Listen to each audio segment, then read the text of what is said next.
مگر اللہ تعالیٰ کی شان رحمت کو دیکھیے کہ اس کا نام لینا بندوں پر کس قدر آسان فرما دیا۔ قدر نعمت بعد زوال، مگر آج ہم اس کی قدر نہیں جانتے، لیکن جب قیامت کے میدان میں کھڑے ہوں گے اور لوگوں کے اعمال نامے وزن کیے جا رہے ہوں گے اور ان کے موافق جزا مل رہی ہوگی، اس وقت معلوم ہوگا کہ ذکر کیا چیز ہے۔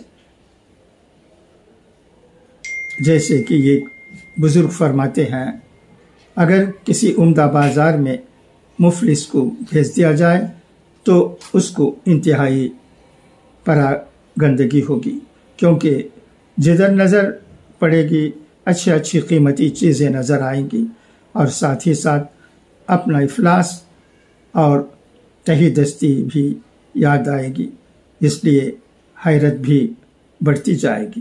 پس جو لوگ ذکر اللہ کی قدر نہیں کرتے، میدان قیامت میں ان لوگوں کی یہی حالت ہوگی۔ سب سے مختصر اور آسان عبادت۔ ایک بدوی حضور اکرم صلی اللہ علیہ وسلم کی خدمت میں حاصل ہوا اور عرض کیا کہ یا رسول اللہ، آپ ہمیں سب سے مختصر عبادت بتلائیے، کیونکہ اسلام میں عبادات بہت ہیں۔ حضور اکرم صلی اللہ علیہ وسلم نے فرمایا کہ تم سے جس قدر ہو سکے اللہ کا ذکر کرو، یہاں تک کہ اللہ کا ذکر کرتے کرتے دنیا سے رخصت ہو جاؤ۔ زبان کو اللہ کے ذکر سے ہمیشہ تازہ رکھو کہ مرنے کے وقت زبان اللہ کے ذکر میں مشغول رہے۔ اس سے معلوم ہوا کہ ذکر کسی طریقے سے بھی ہو اللہ کو پیارا ہے۔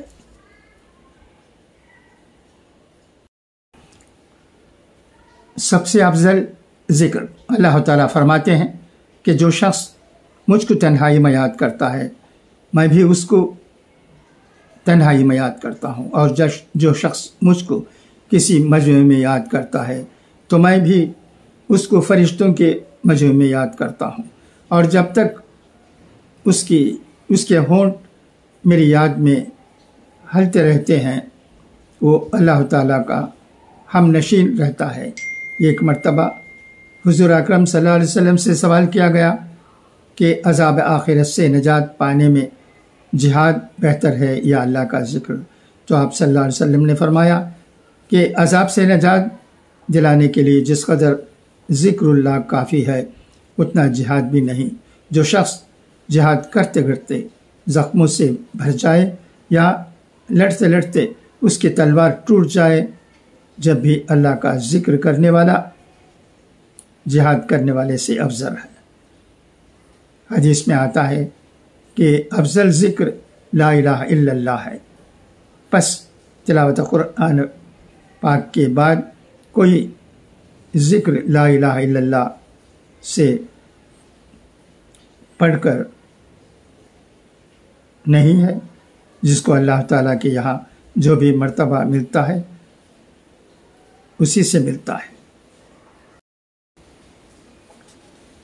کلمہ طیبہ کا مقام، حدیث میں ہے کہ حضرت موسیٰ علیہ السلام نے اللہ تعالیٰ سے درخواست کی کہ اے میرے پروردگار، مجھ کو کوئی ذکر عطا فرمائیے تاکہ میں اس کے واسطے سے آپ کو یاد کیا کروں۔